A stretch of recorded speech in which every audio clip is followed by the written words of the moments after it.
Hey everybody, how's it going? Hope you had a good weekend. Sorry. Cheers. Watching some soccer in the background here. Actually, it's probably a little too loud. So yeah, a little weird beginning here. Anyway, all right. So this is actually my second to last lecture. So you guys have had a good semester. I've really been appreciative. I'm really liking what the progress we've made, especially with what I saw with the feature assignments. And I actually graded those right away because we don't have much time left. So the great thing about my job now, unlike my previous job, is actually I do have more time to address my Rutgers stuff, which is great. So I'm talking about my main job. So anyway, so let me just talk about that a bit. Uh, there was, the best thing about it was that we had the information right there for you for the discussion points. So as I demonstrated in that video, it's just a matter of just, help eliminate the one step, and that is actually just breaking ice with somebody you don't know or somebody you do know and getting a whole interview started. You actually had all the information right there. So, I mean, that's all pretty much we can do at this point, given the situation, being asynchronous, that sort of thing. We have people who live, across the globe, so it's we have to do what we can. So um now this, we'll talk about the major assignment too, which I mean, in that particular case, you can't rely necessarily on the discussion point. You're gonna have to actually like, you know, do what you need to do to like, get the reporting done, get the sources you need. Okay, and we'll talk about that too. All right. All right. So anyway, I'm gonna share the screen here. Um, okay. So, I mean, again, what I saw, pretty much people had followed what they needed to do in terms of like the weather feature assignment. And so that I will talk about that in a bit. That rewrite will be due on May 2nd, which is also the same day as your major assignment. Oh boy, I'm sure you can multitask and handle that.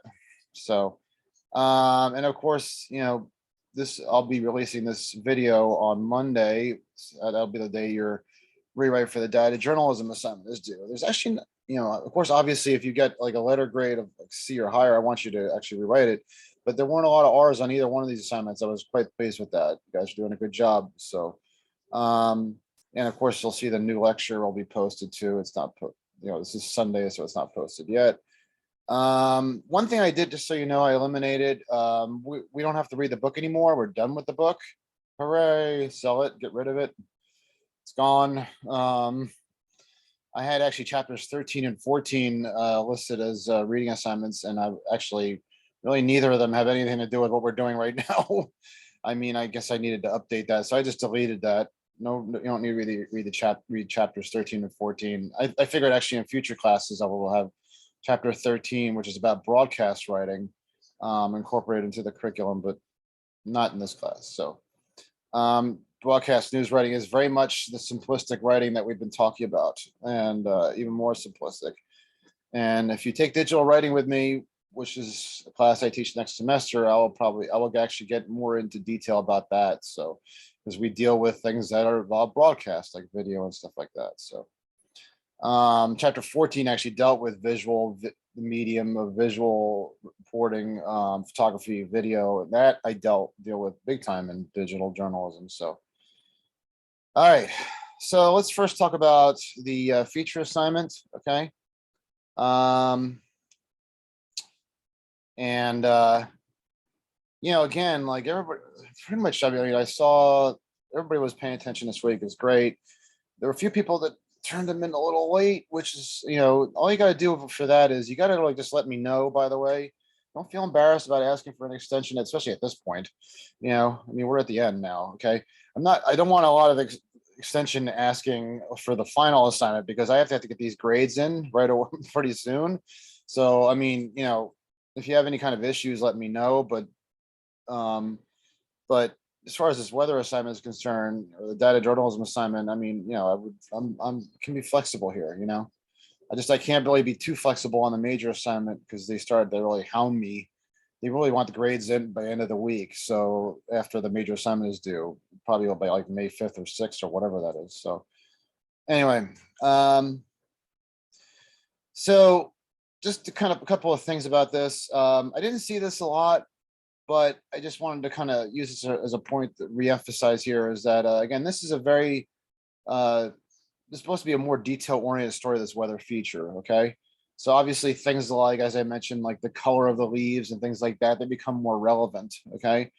But one thing that I really wanted to emphasize was the importance of actually really kind of being as specific as possible in your writing. I mean, more so than ever. I mean, you should always be specific as possible, but in this particular case, it's even more important. And there's probably no better way to start a feature assignment than actually really focusing on one person. Okay. Because again, as I've said before, you get more detail, you get more personal, you get more information, you get more like a feeling like you can sit in a room, you know. This is like one kind of lead that I really try to like avoid. A typical April in New Brunswick looks a little something like this: sun beaming off the Raritan, students listening to music and playing games on the lawn, and fraternity men skipping their classes to roam the streets. I mean, it's a nice visual, it's a nice painting of what goes on at Rutgers, but there's one big problem with that is that it's just too broad and too general. I mean, it's, and be honest with us, you, it's kind of like stating the obvious. I mean, we pretty much know if you're reading this story, you're probably going to get, you're probably like have some familiarity with what college looks like on a sunny day. So you're probably going to have the idea what that is. It's very broad, very sweeping, not very specific, very, not very detailed, not very deep. You want to really like get a little bit deeper, you know, in your reporting here because it's much more engaging, much more relatable. Okay. And the only way to really do that is really go by person, you know, focus on one person at a time. Okay. You know, as Rutgers University begins to defrost from the bitter New Jersey winter, students say that there is a new sense of excitement around campus and a feeling that things, this actually works okay as a nut graph. Okay. But I really would like to hear like something that actually like, you know, builds up to that, you know. And then actually the idea here also was that it's kind of changing of seasons. And although we've actually, I don't know, we're going to get this on Monday, so I'm not sure what Monday's going to be like, but I'm looking out my door right now on Sunday and we have another nice day out there. So we've had actually a pattern of nice days. So, you know, we're kind of like moving from the bad to the good in a lot of ways in terms of weather. So that's actually a nice theme to kind of rest on, you know, for the story. You know, the fact that this is changing of the seasons in New Jersey, it can go to like ugly to the good. And what those of you who live in China, you pretty much described pretty much similar situation. I guess it's actually hotter there, but so yeah. So basically, you know, that's kind of the story. Basically, is that, you know, let's go like person to person and try to describe like, you know, how they've been dealing with this whole situation of changing of seasons, and you know, and they're still kind of dealing with. I'm still wearing a sweatshirt, as you can see, even though it's sunny and everything. So it's like I don't know what to wear, you know. You know, I mean, I never used to get this kind of cold. I guess now I'm 55. I guess I get colder. So, anyway, all right. This is something I saw. I got a bunch of stories. Well, some of them. Junior, I'm sorry, I just can't stand when somebody puts attribution at the beginning like this of a quote. I mean, it works better at a paraphrase, but I mean, when you get to a quote, you really kind of want to read what the person says. That's kind of the whole idea of a quote, is that you're trying to draw attention to the what's between the quotes. Okay. What's between the direct quotes. So I have to read first Junior Ava Luzzi, and then also like I see this a lot. Somebody, I call this burying under a quote. Basically, a quote, everything you try to make your paragraphs really kind of stand out and like almost like be punchy. They should be like, that's why they're like short. You should like actually just really like have them stand alone, like a sentence that kind of stands alone, and it's highlighted by the fact that there's like spaces in between them, like here and here, and it basically gives you the idea that actually, hey, there's something important to read. But if it's kind of like buried underneath a quote, it gives the reader kind of a feeling like I don't need to read it. You know, this is all stuff based on the science of reading and writing that's been developed over time. Okay. So, basically you want to try to like maybe set up the quote. It's like works as like an anecdote, right? So maybe like I'd want to move this over here, maybe perhaps. Okay. And maybe obviously I'd have to move the name too. Okay. Junior Ava Luzzi said that after months of being cooped up inside and focusing on school, she's allowing herself to let loose a little before finals approach. Okay. And then you have a quote. At this point of year, I'm just focusing on enjoying the weather and being with my friends and having fun. Doesn't that work better? Kind of almost like sets up the quote. And again, you want to be like more of the narrator than the stenographer. So you want to basically have an anecdote that kind of, basically as you're writing, it allows you to cut down on words, allows you to actually like say, more with less. Okay. All right. Actually, that actually makes me think, actually, here I go, freelancing a little bit. Ochin, and you're out there. Hopefully you're watching this tape. You actually asked me a question the other day about like how to deal with your trying to like take like a quote or take information and really try to cut down on the words. Basically something that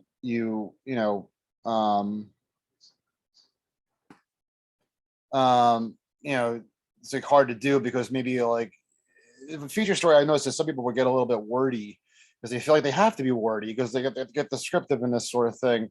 And it's much better like when you actually just really like just be more direct and specific, even in feature writing. Feature writing, I mean, actually, there's a lot of sentences can be very short in feature writing. There's actually like dramatic pauses in feature writing. It's not a matter of the amount of words that's important necessarily. It's just basically the way you use them and the way you frame your sentences, things like that. In this particular case, so I'm going to use Ochin as as an example here. You had this sentence right here. Yes, and I said that he got carried away with things. And it's good that he actually asked questions like that. I like that. That's class participation. Okay. But he had this sentence in here basically saying she has a family that lives in California. She always said that she couldn't imagine not experiencing all the seasons throughout the year, but she feels as if Rutgers weather is starting to become what theirs is. That's a mouthful. That's just too much. That's just I can't. I mean, it's the kind of sentence where you almost have to read it twice to like understand what it's saying. That sort of thing. Okay.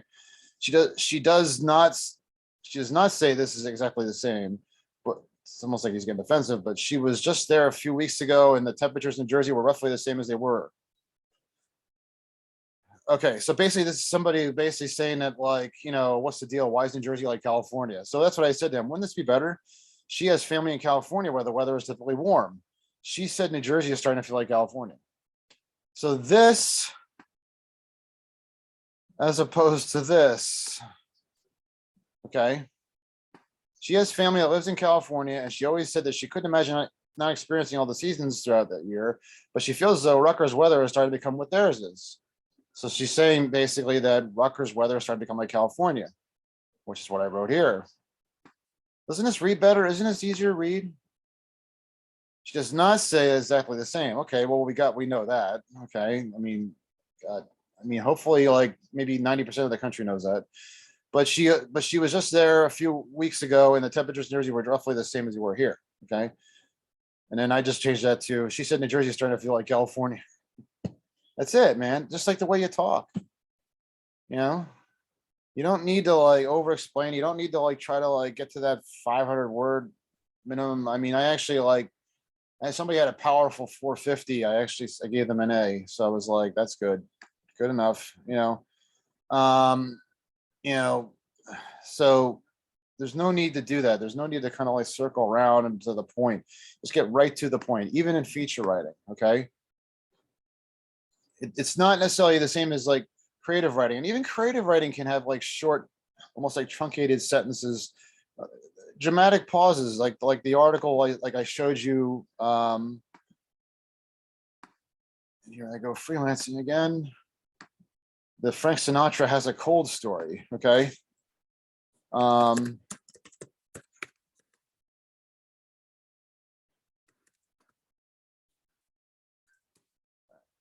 Put Frank Sinatra. There you go. I got an old computer. What can I say? Um, again, like, I mean, his sentences, I mean, this is a magazine article, but if you actually read the story, actually, that's right. This is actually a PDF, isn't it? Yeah. I forget it. Yeah, that's right. They only like let me read it. Okay, hold on a second. Sorry, guys. Hate it when you have to go through my train of thought here. Here we go. Okay, that's right. It was on a PDF. All right, so I mean, these are actually kind of long sentences, but look at the way like dramatic pauses. But he said nothing, and it's before a semicolon. Okay, but still, it makes the point. There's a dramatic pause there. Okay, Frank Sinatra holding a glass of bourbon in one hand, a cigarette. Another stood in the dark corner of the bar between true, attractive, but fading blondes. Yes, I know, very old. Who sat waiting for him to say something. It's actually not the longest sentence in the world. Actually, it's actually just basically kind of leaving you on a cliff, like, oh, what's happening next? Frank Sinatra, he's a big deal, but he said nothing. Dramatic pause. He had been silent during much of the evening, except now in his private club in Beverly Hills, he seemed to be more distant, staring at the smoke and semi-darkness. Sinatra with a cold is Picasso without paint, Ferrari without fuel, only worse. Period. Dramatic pause. Okay. But the common cold robbed Sinatra of that uninsurable jewel, his voice, cutting into the core of his confidence that it affects not only his own psyche. That is actually a bit of a long sentence, but again, this is a magazine story. But again, it's probably still shorter than what Ocean had over there. So it's, creative writing doesn't necessarily have to be 1,000 words. Okay. It could be like 10 words. Okay. And in fact, better that way because it basically gets right to the point. Okay. All right. And so I'm actually going to show you a story I thought that worked. I can find it here. Yeah, Joe. So yeah. So we have Max Flicker woke up one morning feeling enthusiastic to spend some time playing basketball outside. It was sunny out. He was excited to welcome the basketball weather. So isn't that more relatable? Kind of more of a personal experience rather than just kind of seeing the mall, the landscape of the mall, just because we've seen that kind of scene a million times. But now we actually got somebody's, that's actually all I like to do.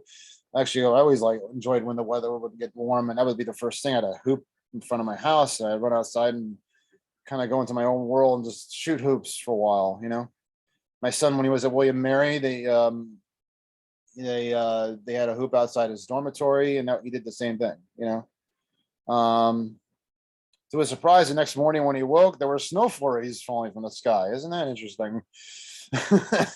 We're almost like feeling like we was there, like almost like the feeling like when you go to one, you just focus on one person, you can almost feel like you're inside that person and feel like, wow, it's like, that's me. Can the weather make sense? He cursed. I just want some consistency with the weather instead of wearing shorts one day and then wearing a sweatshirt, a jacket. Okay. He actually should have said Flicker. I missed that one. I saw that too. Like, I think people got a little bit too, remember its last name on second and future references. Anyway, Flicker is not alone in not having an opinion on when it comes to weather. Many Rutgers University students have different feelings with the unpredictable weather. The weather, we use weather a lot here.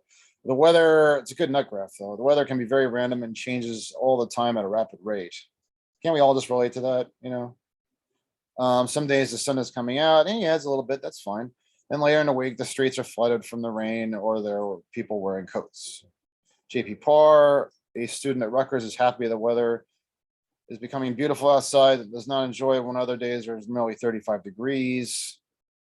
Parr is frustrated. He's got to leave the house with his short sleeves one day and then bun up in layers the next. I mean, that's all. I mean, not the most earth-shattering news in the world, but something. Again, people read weather stories. They like weather stories. They're relatable. They give them an idea like what to expect, what to feel like. There's probably nothing. I mean, basically, the weather is what you feel when you wake up in the morning. If it's too hot, you're sweating. If you're not, if it's too cold, you're like putting the blanket over you. So, anyway. All right, so that's the weather, and of course, like I said, you also have data journalism due. All All right, so let's talk a bit about the major assignment that is due in a week. Okay, so um, interesting thing about this is that, and let me go to that a bit. Let me actually stop share for a second. Is that, again, this kind of story is like, I'm not necessarily looking for a feature story. I'm not looking for really anything. Actually, this is really a story where you really got to like be like your own self manager, something I talk about all the time in digital media, where you got to basically really kind of like think for yourself here and like come up with your own structure. Um, I may have said this in the past. I just want to change one thing. You can use an anecdotal lead if you want. That's fine. But I want to make sure that actually like people understand it. This is not supposed to be like a research paper. Okay. This is still a news story. I've seen a couple of examples that people have sent through where you felt like you needed to have, again, like a really long kind of like beginning or preamble to it. Um, just so you know, this is actually the week where you actually really start like developing rough drafts and like showing me that. I know I've been giving you guys assignments to do, and you want to have the weather assignment rewrite done, but this is actually just the last week, so we really got to like get going on this. Okay. Um, and I mean, you gave me the ideas, you gave me a good ideas. I think I've approved everybody's idea. A couple of you just wanted to actually change. That's fine too, just as long as you get it done. I think right now it might be a little bit late to change at this point, because you got a week to do it. But again, I'm not looking necessarily for like a major research paper here. Okay. Not trying to make an example of anybody. And actually, I really appreciate the fact that this student actually sent me his rough draft early. But one thing I want you guys again to avoid is the research paperese. That I tend to think. I mean, this is a news story. Okay, it's a news story. It's just longer, 800 to 1,000 plus words. That's it. Okay, so basically, it's twice as long as what you're typically be doing. And again, don't forget that the weather assignment counts twice as much as the previous assignments did, and then this is going to count 4 times as much. So you really got to make sure that you get it right, and you really want to make sure that you get it to me so I can see it. But what you really got to do though is also remember that we're sticking with the same line here, and that is that we're still writing news stories here. Like this story right here had an incredibly long beginning. Okay, and again, this is just a rough draft that was sent to me a while ago, which I appreciate. Actually, the second draft was much better. So this year, the summer class at Rutgers, this is actually a story about how essentially the summer class the summer class schedule changes like all the time or something like that, and it kind of throws people off kilter and that sort of thing. But this actually is actually not like the data journalism assignment. This actually is essentially what I told them, a reaction story. Okay. This, if I really wanted to drive you crazy and have you hate going to Rutgers and everything, I would have you do like a full complete story where you would have to interview like administrators and officials and into all their decision making and everything. But that would be like a really long story. It would require a lot of research that you don't have the time to do. Okay. I'm sorry, you don't. Okay. So what I'm actually looking to do is actually just do a story that is very specific, and that is specific is essentially the students reacting to the changes in the scheduling. Okay, that's a good story, and it can get a voice out there that is specific, and also maybe get to the administration themselves. Ideally, I would like to maybe get some administration reaction to respond to the students in the story, but this is much more simple and works much better within our time constraints, just to work as a reaction story of students reacting to this. Okay. This year's summer classes for Rutgers students will not be as flexible as they were in private year. Well, first of all, that's actually a little bit of an opinionated statement there. The change in how summer classes are being presented is because Rutgers has begun to open up the school, since it's kind of going into all this explanation about why they're doing it, which I don't really need. It's also is that from the administration? I don't know. There's a lot of setup here. With the pandemic coming down, most students will be in person this year. The schedule, the reaction from now we finally get to the story. This is where the story is right here. Now, this is not an anecdotal lead, okay, that I'm looking for. An anecdotal lead would be, again, focusing on somebody's specific crisis involving the summer class scheduling. But Instead, there's just a lot of setup about why the university is doing this, but we're not getting to the story, which is right here, okay? Which is what I asked them to do. The reaction from students to the release of summer classes schedule has been met with dissatisfaction. A little bit of a passive voice statement. Most students have, oh, that's another cardinal sin. No, no first person. Just say many students believe it is better for summer class to be online than in person. It could be the first transition right there. Now we get into like another point, flexibility. There's just like tons of setup before we even get to like an individual student. Okay. And no, that's not how we're doing it. I mean, if you want to get to 800 words, you don't do it by padding. You don't do it by like just going to the whole explanation about how summer classes work.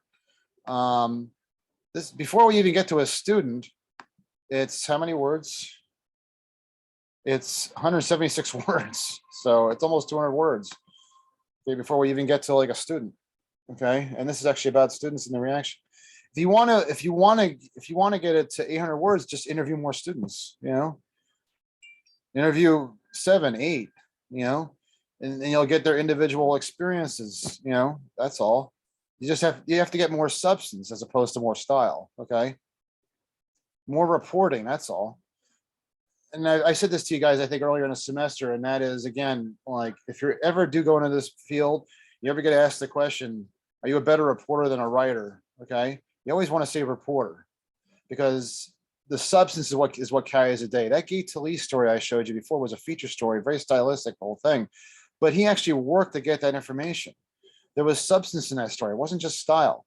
He actually basically like not stalked, but basically like, he couldn't interview Frank Sinatra, first of all. He had to basically interview everybody around him, So that requires work. That means interviewing, getting information from people, as much information you can from people to paint pictures within the whole story, to paint scenes, to tell anecdotes, that sort of thing. And you just build that into a larger story. Okay. So then, the rest of the story actually does deal with the students and their reactions. Okay. Which is good. Okay. But it didn't need all that setup. Okay. All right. Let me get out of here. So anyway, let me like go to some of your ideas that you guys had, to show how this can be approached. Those of you who live, I guess, China right now, a bunch of you actually talked about this accident, I guess, that had happened, and involving a plane. I guess it was in China. I guess that's horrible. I'm very sorry to hear that. Oh, and I'm on the wrong spot. And I just wanted to basically say that, like, that's a fine. It's horrible tragedy, but I mean, it's a good story to do. But what I suggested was actually like just basically, just sticking with the, maybe like the reaction or how the impact that this has had on people. Okay. And by the way, in case you're wondering, like, why, oh my God, what happened there? I had to change locations because the cord was over here and I was running out of battery. So, so it was it. Sorry about that. Boy, asynchronous learning, right? All right. So, let me actually talk about that. Anyway, so there was this idea that I actually approved. A bunch of people, a bunch of you who lived in China that had this idea already about the plane crash. And I basically said that, okay, so again, like, you don't necessarily want to write about the plane crash happened. You want to get into maybe the nitty gritty of that, an investigative piece, that sort of thing. Everything about journalism. Why am I asking people to like shy away from that? I mean, it's not like I'm trying to teach people how to be like shy away from stories or something. I'm trying to teach people how like to do things that they're able to do, to understand, first of all, the importance of like following instructions. The second of all is the importance of time management. And third of all is basically not overshooting or undershooting. Okay. Basically knowing what you can do within the time frame allowed. Because one thing you're going to notice if you do stick with journalism classes is that there's going to be a lot more about actual again, self-management, coming up with your own ideas. And when you come up with your own ideas, you got to be able to understand, you got to do what you can only do. Okay. Um, this actually was from John Wynn. My topic of this assignment is the air crash that happened on March 23rd, 2022 in China. It caused, God, it's awful. 132 people died. God. There are thousands of airplanes that fly every day. It's important transportation, blah, blah, blah. So what I said was, this can work, but you got to make this about today. What is the latest? Who is reacting? But really, it's about this: who is reacting. Okay. So what I suggested to everybody was basically just this: that you should just get reaction from people that basically might feel personally affected by this. I mean, it's not been. Maybe I'm off kilter or something, but I'm old enough to remember when plane crashes like this, unfortunately, happened, seemed like every other month. And I like to think that air travel has actually improved a lot since then. And I mean, a lot of people were afraid to go up in the sky, but now, I mean, you haven't really heard about this kind of thing, and it does happen. It's so shocking. So what I would like to see is and actually, I'm just going to use my little whiteboard here. Okay. Basically you would have a lead that would basically address, obviously, the China plane crash, but it's not necessarily about, again, think about the sliver of the angle you got to go with here. It's not about the China plane crash itself, but maybe you focus on one specific group. Maybe it's people in whatever town are still feeling upset about, not still, but are still shocked, even are still about the plane crash that killed, it's awful, 132 people in China. I mean, you're going to submit this story on May 2nd, so we'll just say in March. Okay. I mean, something as simple as that, I mean, I would have to think that if there was something that happened, let's say, even in California, which is 3,000 miles from me, there's a plane crash like that, I would think I could find 8 people in New Jersey, which is 3,000 miles away, who would still be upset about this, because it happens so infrequently and it's so shocking, and it kind of raises things. It raises questions, not just among transportation officials or people like that, but the people want to know, am I able to fly safely? A lot of people are worried now going up in the air because now they just got rid of the mask mandate, basically. And I'm not really sure what's going to happen with that, because I guess the Biden administration here is going to try to reimpose it. But, a lot of people are just afraid to go up in the air because they're afraid of getting COVID. But to add this, I mean, actually, I have to be honest with you. You might even be able to get 8 people in New Jersey to react to this China crash, because to hear about this happening ever it's again, when back in the 70s and 1980s, it was so much more common, which is horrible for that, but happen now, even anywhere, is wow. I would probably react to that. My God, what's going on here? How did it happen? So I mean, so we're already dealing with the crisis in the skies of people fearing about getting sick, but to also be worried about maybe a plane actually falling out of the sky. It's horrible. Something like that happened. I remember around 9/11, it was actually a plane that crashed probably a couple weeks after 9/11, I think it was. It crashed in the Rockaways in New York City. It was horrible. And again, that raised the whole question of, again, terrorism. So that's another thing that's obviously been on people's minds for a very long time. Is that an issue? I don't know. Obviously, this story, Bobby, would include some background, but not too much. You want to get people familiar with what happened, but you have to kind of make that as a secondary information. It's more about the people reacting. So I don't know. I'm just going to John Brown. You get maybe, or actually, I'm sorry. You get in transition. Say some people say they're worried about the safety of air travel. So again, it's all about the reaction and what's going through people's minds right now. So you break this into transitions. John Brown said he hasn't heard of a tragedy like this in a while. He's wondering if it's safe to fly anymore. And then maybe like into his own personal experience, maybe Brown uses air travel for his job. Now he's thinking, I don't know, about using a car service or something, or a bus.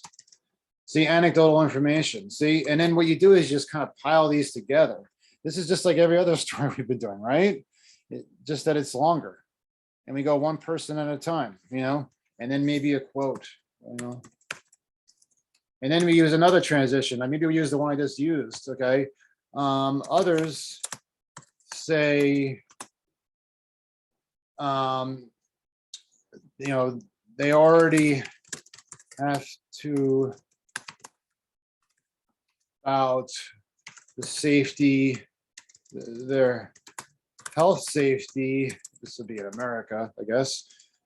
Now that the mask mandate has been eliminated, at least for the time being, this just compounds the problem, they say. See, another transition, right? And then you basically have Fred Jones said he's almost say something. He's just going to avoid planes altogether. Of course, this could also be a mixed reaction story. Others say that while the incident was horrible, this plane travel is still the safest kind of transportation.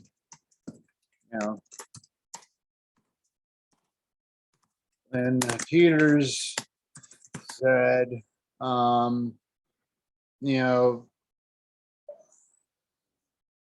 she feels completely safe while in a plane, and then maybe like she'll put on a movie to relieve her jitters. That's what helps me, at least. I still feel that way, like in a plane. Okay, so you can see again, we're going in the whole same pattern, right?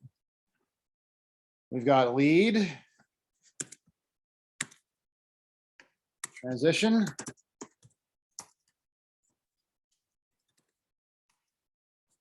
okay, anecdote, and quote, and then transition, right. Anecdote, oops, okay, voila, right there. Okay, so it basically follows the same pattern we followed before. Okay, now again, if you wanted to do something like maybe an anecdotal lead, I'm going to go back into the assignment, make sure that like, I think I had a line in there basically saying that like, no, just straight leads. I'm going to change that. Okay. But anecdotal lead would be fine if you want to do something like that. You want to just take like an anecdote, you take it, from here, you would take it maybe from something you would normally put in the middle of the story, maybe put it at the top, and then basically, then you would have something like, this would become a nut graph. Jones is among many still shocked at the plane crash, and it's made them rethink. Of course, there's about a couple of opinions here, but whatever. The whole transportation mode or whatever. Or using the whole transportation. Okay. So this would be like so either Fred Jones said he's going to go, he's just going to avoid planes altogether after and then you want to avoid a little context here, after the China plane. Actually, I accidentally moved up an anecdote here. I'm sorry, transition. Altogether. he was already, maybe we'll provide a little more. He was already worried going up in a plane, get into all descriptions, sweating as he holds the handles, the armrest as the plane takes off. Okay, so then you got these teases up here, and then you go into a nut graph. Okay. All right. So that's that story. So again, we're kind of following the same pattern we've done before. Just, again, it's just long. If you want more information, you interview more people. That's it, or maybe you just get deeper information from people. You have them tell more of their story. Okay. That's it, Okay. So that is, again, due in a week, just like the weather feature story. And of course, data journalism is due Monday. Okay. So shorter tape than usual here. So, this is a week where I like to hear from people. You really should be sending me your, questions or whatever, or rough drafts or whatever. Okay. Because you're not going to have a rewrite on this major assignment. So, all right. So you really should be getting that stuff to me. Just email me. It's fine. Don't feel embarrassed or ashamed. Just let me know. Okay. And that's it. Well, thanks very much, guys. And enjoy the week. Let me know what's going on. Thanks very much.